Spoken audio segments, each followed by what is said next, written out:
Kitchen बड़ा हो या छोटा, सिंपल हो या फैंसी हो, इस बात से कोई फ़र्क नहीं पड़ता। अगर फ़र्क पड़ता है तो इस बात से कि वो वेल ऑर्गेनाइज्ड है, नीट एंड क्लीन है या नहीं। अगर kitchen neat and clean organised ना हो तो मेरा ख्याल है उसमें काम करने का किसी को भी मज़ा नहीं आता। अस्सलाम वालेकुम, welcome back to kitchen with Seemi. तो आज मैं आपसे अपनी डेली रूटीन के साथ साथ अपनी कुकिंग के साथ साथ शेयर करूँगी किचन की क्लीनिंग की किस तरह बहुत ज़्यादा थके बिना मैंने अपनी किचन को कैसे क्लीन किया, मैनेज कर लेती हूँ। तो आज हम ये भी देखेंगे और साथ के साथ स्टार्ट करते हैं आज की रूटीन। तो आज की रूटीन मैं तकरीबन शाम से स्टार्ट कर रही हूँ। ये रात के डिनर की तैयारी है और डिनर के लिए मैंने मटन पुलाव बनाना था। उसके लिए मैंने मटन में बहुत सारा यखनी के लिए पानी डाल दिया है। उसमें प्याज, थोड़ा सा मैंने यखनी पुलाव मसाला डाला है। आज मैंने खुले मसालों का यूज़ नहीं किया और साथ मैंने थोड़ा सा लहसुन डाल दिया है। तो ये डाल के मैंने बॉयल होने के लिए रख दिया। बाकी ये डिश वॉशर में बर्तन मैंने थोड़े लोड कर दिए थे। बाकी जो बर्तन थे वो मैंने वॉश कर दिए थे, जो इसमें नहीं वॉश होने थे, जो बहुत ज़्यादा बड़े होते हैं या जिनकी हमें फ़ौरी ज़रूरत होती है, ये मैंने रख दिए थे। अच्छा, और चाय हम अभी बना के पी रहे थे शाम की, और वो बॉयल हो रहा था। इधर बर्तन थोड़े धुल गए थे, थोड़े धुलने वाले थे और साथ के साथ। और यहाँ पर मैं थोड़ी सी थक हुई थी क्योंकि सुबह मैंने नाश्ता बनाया, पूरी किचन और घर वगैरह क्लीन किया, बच्चों को देखा। उसके बाद मैंने मैक्रोनी बनाई, साथ में मैंने वीडियो भी बनाई थी, तो वो मैं इंशाल्लाह आइंदा व्लॉग में आपसे शेयर करूँगी मैक्रोनी की रेसिपी। ये बहुत ज़्यादा लॉन्ग हो जाना था तो फिर मैंने उसको स्किप कर दिया कि नेक्स्ट में मैं आपसे शेयर करूँगी। तो मौसम बहुत आजकल कराची का बहुत ज़बरदस्त मौसम है। तो यहाँ पर जी मैं चाय लेके बाहर आ गई थी और मेरी फेवरेट प्लेस है, होता है ना कि कोई घर का कॉर्नर आपका फेवरेट होता है, तो ये मेरा फेवरेट कॉर्नर है मेरे घर का, जहाँ पर मैं चाय बहुत ज़्यादा सुकून और आराम से पीती हूँ। और कभी कभी आलियान के साथ यहाँ पर बैठ कर स्विंग लेती हूँ, उसमें भी मुझे बहुत मज़ा आता है। और आलियान भी माशाल्लाह बहुत ज़्यादा मेरे साथ इंजॉय करता है।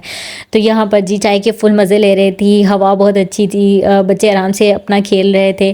और अब आती है पूरी क्लीनिंग की बारी। तो डिनर कहाँ क्या, तो डिनर की बात अब मैं आपको बताती हूँ कि डिनर का क्या हुआ कि हमने मैक्रोनी खाई थी शाम 4 बजे तक। तो फिर उसके बाद किसी को इतनी ख़ास भूख नहीं थी, तो मैंने सोचा वो कल फ्रेश बना लूँगी। वरना मेरा ये था कि किचन की डीप क्लीनिंग करते हुए मैं क्या करूँगी, कल खाना जो बचा हुआ होगा वो हम दोपहर और रात में खा लेंगे। तो आज मेरा कुकिंग डे हो जाएगा। तो क्लीनिंग में यही होता है कि आप क्लीनिंग से थक हार के आप डिनर लंच कुछ भी आप नहीं बना पाते। ऑब्वियसली ब्रेकफास्ट तो आप पहले ही बना लेते हो। तो मैंने ये सोचा था कि मैं आज पूरी ये दोनों बना लूँगी, मैक्रोनी भी और मटन पुलाव भी, और नेक्स्ट डे मैं पूरा क्लीनिंग में गुजार दूँगी। थोड़ा बहुत मतलब पूरा मतलब कि थोड़ी क्लीनिंग कर लूँगी, थोड़ा रेस्ट भी कर लूँगी, तो साथ साथ चलता रहेगा, बहुत ज़्यादा मैं टायर्ड नहीं होंगी। तो यहाँ पर मेरा प्लान सबसे पहले था कि मैं फ़ैन्स को क्लीन करूँ, क्योंकि 2 फ़ैन बहुत ज़्यादा गंदे थे, जो बहुत ज़्यादा यूज़ होते हैं। आपने देखा होगा ना, जो बहुत यूज़ होते हैं वो ज़्यादा गंदे होते हैं और जो इतने यूज़ नहीं होते वो थोड़े बहुत होते हैं। तो 3 फ़ैन मेरे थोड़े बहुत थे और जो 2 थे वो बहुत ज़्यादा गंदे थे। खैर उनको मैंने क्लीन किया, हस्बैंड भी साथ थे, वो आलियान को देख रहे थे, वो कभी सो रहा था और कभी जाग रहा था। और ये रात का टाइम था, तकरीबन 10 से 11 बजे का। तो मैंने सोचा कि चलो आज बच्चे भी जाग रहे हैं, हस्बैंड भी घर पे हैं, बच्चों को देख लेंगे, तो मैं यहाँ पर क्लीनिंग कर लेती हूँ। तो बस मैंने उनसे लैडर मंगवाई और ये क्लीनिंग स्टार्ट कर दी। और ये सारी मैंने रात के टाइम क्लीनिंग की है, जहाँ जहाँ मुझे लगा कि ये क्लीनिंग ज़रूरी है वहाँ वहाँ मैंने क्लीनिंग कर ली। अच्छा, यहाँ पर विंडो भी बहुत इसकी गंदी थी, क्योंकि बहुत टाइम से मैंने इसको क्लीन नहीं किया था। हर रोज़ सोचती थी और इस इंतज़ार में थी कि बारिश आएगी ना तो बाहर से इसके जो मिरर्स हैं वो क्लीन हो जाएंगे, लेकिन अंदर से जो इसकी जाली वाला है ना पार्ट, वो तो ऑब्वियसली मुझे खुद ही करना था। तो बस आज मैंने थोड़ी सी हिम्मत की कि नहीं, आज मैं खुद ही कर लेती हूँ। और यहाँ पर अभी मेरी बस नहीं हुई थी और मैं चीज़ें उठा रही थी, लेकिन फिर मैंने सोचा कि जब मैं इसको झाड़ूंगी इतनी मिट्टी आएगी, वो सारी रात यहाँ पड़ी रहेगी, पूरा फ्लोर गंदा होगा, तो बेहतर है मैं सुबह उठ के कर लूँ। तो बस यहाँ पर मैंने काम वाइंड अप कर दिया था। मैंने बाकी चीज़ें क्लीन कर ली थी। ग्रीसी किचन को भी मैंने बिल्कुल हाथ नहीं लगाया था। बस ये थोड़ी सी लाइट्स, फ़ैन और ये मैंने किचन का थोड़ा सा पार्ट मुझे जहाँ गंदा लग रहा था मैंने वो किया था। बाकी अल्हम्दुलिल्लाह किचन को मैं वक्तन फ़वक्तन तकरीबन साफ़ करती रहती हूँ, तो वो साफ़ ही था। और ये है नेक्स्ट मॉर्निंग, फ़जर के टाइम मैं उठ गई थी, नमाज़ वगैरह पढ़ी और नमाज़ पढ़ने के बाद कुरान पाक पढ़ा, तस्बीह करते हुए जी अब मैं आ गई थी क्लीनिंग के लिए। तो ये ब्रश जो है ना, ये मैजिक है, और इससे भी ज़्यादा मैजिक जो आपका फूल झाड़ू है ना वो वाला है। तो इससे मैंने इसकी जाली साफ़ की। अब जब जाली साफ़ करते हैं तो मिट्टी सारी अंदर की तरफ आती है, और ये मुझे बहुत ज़्यादा हेक्टिक लगता है, इतना ज़्यादा चीज़ जो है वो क्लीन करना। खैर हवा से कुछ मिट्टी बाहर आ रही थी, कुछ अंदर की तरफ, तो मैंने अंदर और बाहर दोनों से साफ़ की। और झाड़ू मैं यहाँ पर यूज़ नहीं करना चाह रही थी क्योंकि वो इतना साफ़ नहीं था मेरे पास पड़ा हुआ। पूरे घर में ऑब्वियसली वो यूज़ होता है, और ये किचन की खिड़की थी तो मुझे ना सही नहीं लगा, लेकिन झाड़ू से बहुत अच्छा सा साफ़ होता है। अगर आप साफ़ सुथरा एक न्यू झाड़ू लेके रख लें तो वो मेरा ख्याल है कि बेस्ट होगा। तो यहाँ पर डिश वॉशर मैं दिखा रही हूँ कि इसका टाइमर मैंने लगाया था, तो टाइमर के मुताबिक ये चल पड़ा था। रात टाइमर लगाया था और सुबह 6:30 का टाइम था और ये बिल्कुल ऑन हो गया था। तो ये है जी मट्टी जो मैंने जाली की साफ़ की है और वो फुल मट्टी मट्टी यहाँ पे हो गया है। इसी वजह से मैंने रात नहीं किया था, और ये कि रात में मैंने जितना काम कर लिया था आई थिंक वो मेरे लिए काफ़ी था। रात में काम करने का ये फ़ायदा हुआ कि किसी को भूख नहीं लग रही थी, किसी ने मुझसे कुछ मांगा नहीं, मैं सुकून से अपना काम जो है ना 1 घंटे में करके मैं फ्री हो गई थी। और उसके बाद मैंने जब मैं सोई हूँ रात में तो मैं सुबह बिल्कुल फ़्रेश उठी हूँ। और अभी भी सब सो रहे थे और मैंने नमाज़ पढ़ी और उसके बाद ये क्लीनिंग करने लगी। और जब तक मैंने ये सारी क्लीनिंग की है तो अभी भी मेड के आने में तकरीबन कह लें कि 1 घंटा बाकी था। तो 8 बजे मैं आराम से सो गई थी दोबारा से, और 1 घंटा मैं फिर से फ़्रेश हो गई थी। फ़्रेश होने के बाद फिर मैंने आगे नाश्ता बनाया। तो कह लें कि दोनों क्लीनिंग करके मुझे रेस्ट का टाइम भी मिल गया था, और सुबह और रात में क्लीनिंग का ये फ़ायदा मुझे हुआ कि किसी को भूख नहीं लगी, कोई मेरे पास नहीं आया रोते हुए। बच्चे रात में खेल रहे थे, वो खाना वगैरह खा चुके थे, और अगर ज़्यादा उन्हें भूख कुछ लगे भी तो उस टाइम वो दूध पी लेते हैं, तो दैट्स इट, काम हो जाता है मेरा। और अगर आपके घर इस तरह का सिस्टम चल सकता है तो मेरा ख्याल है कि आप भी ये काम करिएगा कि आधी सफाई रात को और आधी दिन को, सुबह फजर के टाइम। तो मेरा ख्याल है ये बेस्ट टाइम होता है, ज़्यादा आपको थकन भी नहीं होती क्योंकि बाद बीच में आपको रेस्ट का टाइम मिल जाता है। तो बस फिर मैंने यहाँ पर जी अच्छी से सफाई की, चीज़ों को ऑर्गेनाइज़ किया, कोशिश की थी कि मिट्टी फ्लोर पे कम आए क्योंकि जब तक मेड ने आना है तब तक फिर मुझे ना उलझन होती रहेगी कि इतनी ज़्यादा मिट्टी है हो गई है यहाँ पे। खैर यहाँ पर अब मैंने सब कुछ सेट कर दिया था, और मुझे बताएं कि अब वाली सेटिंग आपको कैसी लगी। ये मैंने पिछले में थोड़ा सा व्लॉग में शायद आपसे शेयर किया था। पहले ओवन इस कॉर्नर में पड़ा था सामने, और अब मैंने इसको डिश वॉशर के ऊपर रख दिया है क्योंकि वहाँ पर मेरे लिए यूज़ करना थोड़ा ईजी होगा। और यहाँ पर मैं उठकर जब आई थी तो मैं ऐसी छेड़ रही थी अज़हान को कि आज मैं बहुत टायर्ड हूँ, मैंने इतनी क्लीनिंग की है तो आज तो ब्रेकफास्ट बनाना थोड़ा सा मुश्किल लग रहा है, कोई मेरी हेल्प करेगा। तो वो आ गया था कि मम्मी मैं चाय बनाता हूँ और आप पराठे वगैरह बना लें। तो खैर यहाँ पर उसने चीनी गिरा दी थी थोड़ी सी, फिर मैंने उसको बताया कि इस तरह नहीं, इस तरह आप डालते हैं, इतनी दूर से जब आप चम्मच लेके आओगे तो ऑब्वियसली वो थोड़ी गिरेगी ही। लेकिन मुझे बड़ी खुशी हुई थी कि मतलब उसको ये एहसास हो गया था कि मेरी मम्मा थकी हुई हैं तो चलो मैं थोड़ी सी हेल्प करवा देता हूँ। तो जब बच्चे में ये चीज़ आ जाए ना तो मैं कहती हूँ कि आप बहुत खुश हो जाते हो कि अच्छा चलो हमारा कोई एहसास करने वाला है। पर होता है ना, हमने थोड़ा सा काम किया है, कोई अप्रिशिएट कर दे, जी इतनी सफाई की है या इतना काम किया है, आप टायर्ड हो गई हैं, एक कप चाय का ही कोई पूछ ले तो मेरा ख्याल है कि हम बहुत खुश हो जाते हैं कि अच्छा अगले को मेरे काम की कदर है।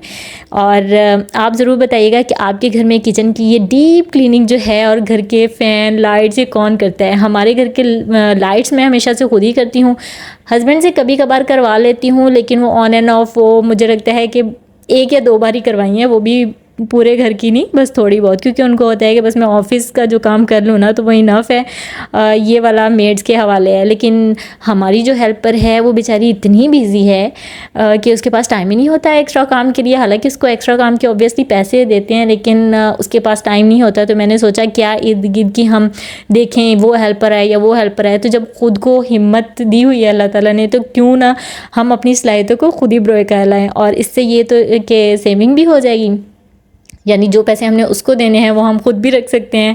खैर मैंने ऐसा किया नहीं क्योंकि ऑब्वियसली मेरे घर का काम था, लेकिन ये कि फिर एक जो मैं कहती हूँ कि सुकून और खुशी मिलती है ना अपनी चीज़ को खुद साफ़ करके, और आप बार बार देखते हो अच्छा ये चीज़ साफ़ है, अच्छा ये वाली साफ़ करने वाली है, और आपको खुशी होती है। मैं कहती हूँ कि मेंटल सेटिस्फेक्शन ये भी एक होती है, ये बहुत अच्छी एक थेरेपी है खुद को सुकून देने की। आप भी कभी ट्राई कीजिएगा अगर आपने अभी तक अपनी क्लीनिंग घर की खुद कभी नहीं की। वैसे ऐसा हो नहीं सकता कि आपने कभी की ना हो ज़रूर करें।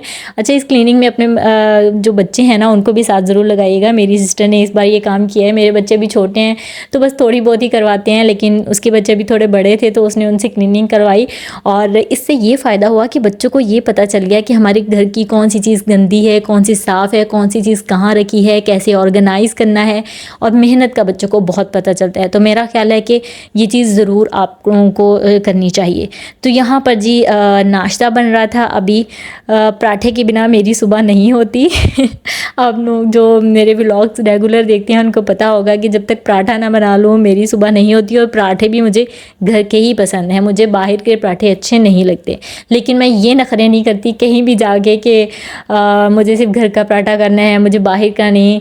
मतलब जहाँ पर जिस तरह का माहौल हो वैसे एडजस्ट हो जाना चाहिए। अगर आप कहीं मेहमान गए हो तो वहाँ वैसे जो वो कह लें कि चलना चाहें मेज़बान तो वैसे आप चलें।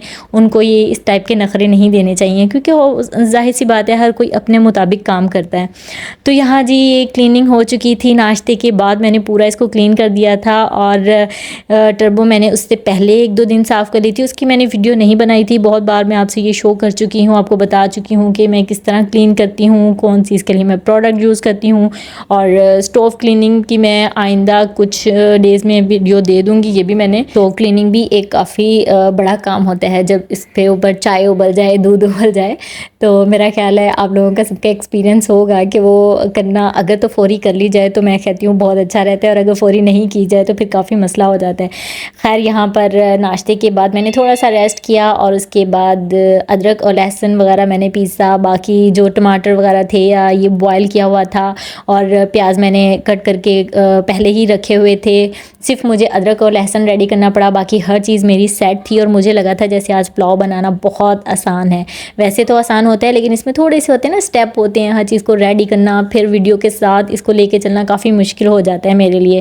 पुलाव के लिए जो चीज़ें मैं यूज़ कर रही हूँ वो आप देख के रेसिपी समझ ही जा गए होंगे। बहुत नॉर्मल सी रेसिपी मैं इसकी बना रही हूँ, कोई स्पेशल इसमें मैंने चीज़ ऐड नहीं की। ये यखनी एक दिन पहले की बनी हुई थी, तो इस पर थोड़ा सा घी वगैरह जमा हुआ था जो मटन का होता है ऑब्वियसली वो वाला। तो बस मैंने ज़्यादातर कोशिश करती हूँ कि मटन जब भी बनाऊँ तो इसको इसकी यखनी में ही ज़्यादा चावलों को बनाऊँ। और बाकी एक कुकर प्रेशर में जब हम इसे बनाते हैं तो फिर ये पानी ज़्यादा अगर बहुत ज़्यादा डालें तो फिर बॉयल होने का ख़दशा होता है। तो बस जितनी उसमें बन सकती मैं बना लेती हूँ। बाकी जो थोड़ा बहुत पानी होता है ना एक्स्ट्रा में जो चाहिए होता है हमें, वो मैं सादा डाल लेती हूँ, बहुत अच्छा सा इसका टेस्ट आता है। तो खड़े मसाले जो हैं वो थोड़ा यूज़ कर लेती हूँ। और थोड़ा सा मैं सिरका इसमें डाल दिया था कि इससे ना मुझे चावल थोड़े अच्छे अच्छे खिले खिले से ज़रा लगते हैं।